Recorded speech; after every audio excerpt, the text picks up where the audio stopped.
जब आप एयरफोर्स में थे तो कभी सोचे थे कि हम बिहार जाकर के और अपने राज्य में सेवा करेंगे लोगों का डीएसपी बन करके? मुंगेर के यातायात डीएसपी साहब के ऑफिस में हूं और हमारे सामने जो डीएसपी साहब बैठे हुए हैं इनका नाम है प्रभात रंजन। सामने बोर्ड दिखाएंगे, यातायात के प्रथम डीएसपी प्रभात रंजन सर हैं, जो 1996 में एयरफोर्स में हुआ करते थे और जब भारत और पाकिस्तान के बीच ऑपरेशन विजय हुई थी उसमें अपना योगदान दिए थे। सर जो है अब डीएसपी बनकर के मुंगेर में पदासीन है। सबसे पहले स्वागत है सर आपका। बहुत बहुत धन्यवाद आपका। और जब आपका कहानी सुनते तो हमें काफी गर्व महसूस होता है कि हम उस व्यक्ति के पास बैठे हुए हैं जो एक समय में भारत और पाकिस्तान के युद्ध में अपना योगदान दिए थे। जी जी, बहुत वो सुखद पल था जी। हालांकि काफी दुख हो रहा था कि हमारे सैनिक हताहत हो रहे हैं जी। लेकिन वायुसेना की एंट्री होते ही पाकिस्तान की हार हो गई। मतलब जब आप लोग जब आप वायु सैनिक थे उस समय, जब आप लोगों ने एंट्री किया था उस युद्ध में ऑपरेशन विजय में, तो उसके बाद पाकिस्तान जो है पूरी तरह से पिट गया था। बिल्कुल, हमें नहीं लगता कि 1 घंटे से भी ज्यादा युद्ध चल पाए। अच्छा, लेकिन उससे पहले जो है युद्ध लगातार चल रही थी। उसके पहले लगभग 1 माह से चल रही थी लेकिन युद्ध नहीं हो रहा था, आमना सामना हो रहा था। हम लोग, हमारी सेना एलओसी क्रॉस करके वार नहीं कर पा रही थी जी। लेकिन चूंकि उसका कारगिल का भौगोलिक स्थिति ही ऐसा था। लेकिन वायुसेना को जब परमिशन मिला, वायुसेना एक्टिव हुई तो 1-1.5 घंटे ही युद्ध चली थी, जैसा मुझे याद आ रहा है। सर काफी गर्व का पल होगा उस समय कि आप भारत और पाकिस्तान के बीच युद्ध हो रहा है और उस युद्ध में अपना योगदान दे रहे हैं। जी, हमारे बहादुर पदाधिकारी उस समय थे, नचिकेता नाम सुना होगा आप लोगों ने, जिसको बंदी भी पाकिस्तान की तरफ से बना लिया गया था। जी। उसी तरह से बहुत सारे पायलट हमारे अपनी जान को जोखिम में डालकर पाकिस्तान को हमारे इलाके से खदेड़ने में योगदान किया था। जब आप एयरफोर्स में थे तो कभी सोचे थे कि हम बिहार जाकर के और अपने राज्य में सेवा करेंगे लोगों का डीएसपी बन करके? नहीं, हमारा अपने राज्य से मेरा शुरू से ही लगाव रहा है। वायुसेना छोड़ने का बीच में जो उपक्रम हुआ उसके पीछे भी कारण था कि मैं जब बिहार छुट्टी में आता था तो वापस जाने का मन नहीं करता था। वायुसेना में यदि मुझे बिहार के आसपास पोस्टिंग मिल जाती तो शायद मैं वायुसेना छोड़ा भी नहीं होता। मैं घर आता था तो ओवर स्टे कर जाता था, जाने का मन नहीं करता था। इसलिए मैं सोचा कि बिहार में ही यदि पदाधिकारी बन जाऊं तो वहां पे सेवा करूंगा, या टीचर बनूं तो सेवा करूंगा, अन्यथा मैं अपना स्कूल चलाऊंगा। प्रभात रंजन सर के पिताजी क्या करते थे? मेरे पिताजी 1964 के मैट्रिक के बहुत अच्छे स्टूडेंट रहे हैं जी। साइंस कॉलेज और लंगर सिंह मुजफ्फरपुर कॉलेज में भी पढ़े हुए हैं जी।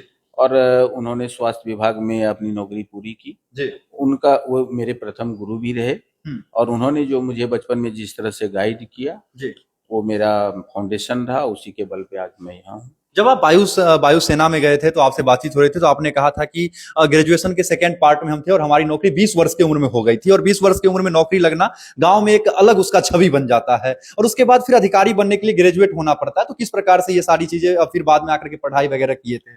जी, जिस समय मैं वायुसेना ज्वाइन कर रहा था मेरी उम्र 20.5 साल के आसपास थी और second year graduation math honours था मेरा जी। ऑनर्स मैं फिर पूरा नहीं कर पाया तो एयरफोर्स से जब 8 साल के बाद आया तो मैं यहाँ नालंदा ओपन यूनिवर्सिटी से अपना ग्रेजुएशन पूरा किया जी। फिर अधिकारी स्तर के फॉर्म भरने के लिए मैं एलिजिबल हुआ तो बीपीएससी में एलिजिबल हुआ और मैं क्रैक किया। युवा का एक सपना होता है कि हम एयरफोर्स बने, हम आर्मी बने, हम नेवी बने, लेकिन आपका सपना जो है हमेशा बदलते गया। हाँ, मेरा थोड़ा सा ये था कि पढ़ाने में अभिरुचि थी तो मैं अल्टीमेटली चाहता था कि मैं टीचर बनूं और इसी पर्पस में अभी भी मैंने कुछ जमीन खरीदा जहां मेरा स्कोप है कि मैं वृद्धाश्रम खोलूंगा जी। और जमीन परचेज हो गया है पूर्णिया में। पहला है कि वृद्धाश्रम और दूसरा है कि बच्चों को मैं रिटायरमेंट के बाद पढ़ाऊंगा हॉस्टल में रख के। मतलब टीचर का तो आपने नौकरी भी किया था, 16 महीने की आपकी नौकरी थी। टीचर का नौकरी छोड़ने का वजह क्या था? टीचर की नौकरी छोड़ने का वजह कुछ नहीं था, फिर सचिवालय सहायक में मेरा हो गया था। बिहार में 5वां रैंक आया था। पटना में बीपीएससी ऑफिस में ज्वाइनिंग हुई तो स्कोप अच्छा था जी। और साथ ही साथ बीपीएससी की तैयारी में पटना आने के बाद सहूलियत होती, इसलिए मैं टीचर की नौकरी छोड़कर बीपीएससी सहायक बना, फिर डीएसपी बना। सर कोचिंग वगैरह करते थे या खुद से पढ़ करके ही एग्जाम क्रैक कर जाते थे? बिल्कुल, मेरी सेल्फ स्टडी है। मैं बुक पढ़ता था, सब सब्जेक्ट का मेरे पास 2-3 बुक, मोटी मोटी किताबें रहती थी। मैं सेल्फ स्टडी करके यहाँ तक पहुंचा हूँ। मैं कोचिंग और कोई यूट्यूब पे नहीं पढ़ा। बातचीत के दरमियान आपने एक बहुत ही इंटरेस्टिंग स्टोरी बताया था कि जब आप सारे वो पढ़ गए थे तो आपके पिताजी बोले कि रामचरितमानस घर में रखा हुआ है, उसको भी पढ़ जाओ। क्या था वो छोटा सा स्टोरी, थोड़ा सा शेयर ये है करिए। कि 9th क्लास में जब मैं था तो मेरे बड़े फादर स्कूल के हेडमास्टर थे, जी। तो उनसे मैं किताबें लेकर हम्म। पढ़ता था, स्टोरी बुक, फिर प्रेमचंद के सारे उपन्यास, कौन कौन सा उपन्यास पढ़े थे? निर्मला करबला, जो भी है, सेवा सदन। जी। अल्टीमेटली उनका सबसे मोटा उपन्यास है गोदान। जी। गोदान भी मैं पढ़ गया। और भी दूसरे राइटर के जो भी बुक उनके पास उपलब्ध होते थे वो देते थे। एक दिन हुआ कि बड़े पापा से मैंने और किताब मांगा तो बोला कि अब तुम जितना उपलब्ध है सब पढ़ चुका है, जी। तो क्या ये रामचरितमानस पढ़ोगे? तो मैंने कहा हाँ। फिर उन्होंने अपनी रामचरितमानस दी।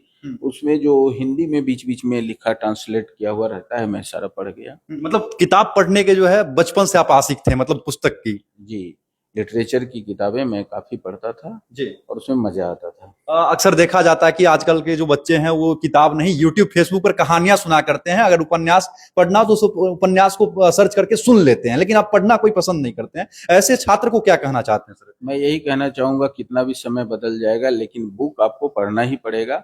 और जो अभी एग्जाम क्रैक कर भी रहे हैं वो यूट्यूब से कोई क्रैक नहीं कर रहे हैं, वो सारे बुक पढ़ के ही कर रहे हैं। लेकिन यूट्यूब पर जो बड़े बड़े टीचर हैं अपने प्रचार के लिए कहवा लेते हैं बच्चों से कि हमने यूट्यूब पे तुम्हें पढ़ाया था। यूट्यूब की पढ़ाई से हो ही नहीं सकता, क्योंकि 1 घंटे की पढ़ाई में आप उतनी मोटी किताब समझा भी नहीं सकते, पढ़ा भी नहीं सकते। मार्गदर्शन कर सकते हैं, उनका मार्गदर्शन रहता है। जी। लेकिन यदि आप अच्छे अच्छे राइटर की किताबें पढ़ेंगे, एक लाइब्रेरी अपना बना लेंगे छोटा मोटा, तो आपको यूट्यूब की जरूरत नहीं पड़ेगी। छात्र के अंदर एक हमेशा थॉट रहता है कि फलाना विद्यार्थी इतना पढ़ता होगा इसीलिए सिलेक्ट हो गया।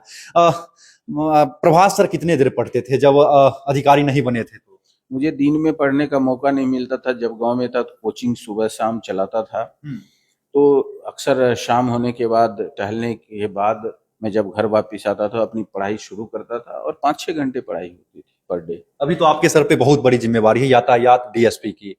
कितना टफ है नौकरी कर पाना यातायात डीएसपी की? काफी चैलेंजिंग होता है, क्योंकि मृत्यु दर आपको घटानी होती है, एक्सीडेंट कम हो आपके जिले में, आपके आसपास, ये चिंता का विषय हमेशा होता है, उस पर सोचना पड़ता है।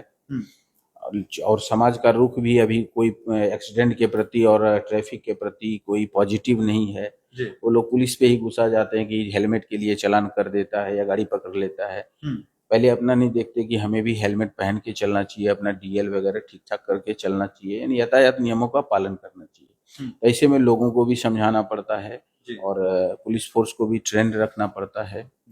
चैलेंजिंग है, लेकिन हम लोग धीरे धीरे काम कर रहे हैं। सबसे अच्छा नौकरी कौन सा लगा था? डीएसपी अभी जिस पद पर हैं ये नौकरी अच्छा लगा, या टीचर थे तब अच्छा लगा था, या एयरफोर्स या सचिवालय सहायक? एयरफोर्स की नौकरी और सचिवालय सहायक, टीचर, और जो भी नौकरियां मैंने की तो सब अच्छे थे। सब नौकरी करते वक्त मेरी स्थिति एक जैसी ही रही और सोच भी एक जैसा ही रहा, कोई परिवर्तन नहीं हुआ है। सब जगह मैं एंजॉय किया, सब जगह काम किया। मतलब जितने भी नौकरी किए उस सबको इंटरेस्ट, बढ़िया से मजा लेते हुए नौकरी की, और लोगों की सबसे पहला थॉट था कि सेवा करें। जी, सब सारे नौकरी में मैंने अच्छा काम किया, एंजॉय किया, और सारे नौकरी मुझे पसंद। सर इतना बहुमूल्य समय दिए इसके लिए सर आपका बहुत बहुत आभार। बहुत बहुत धन्यवाद।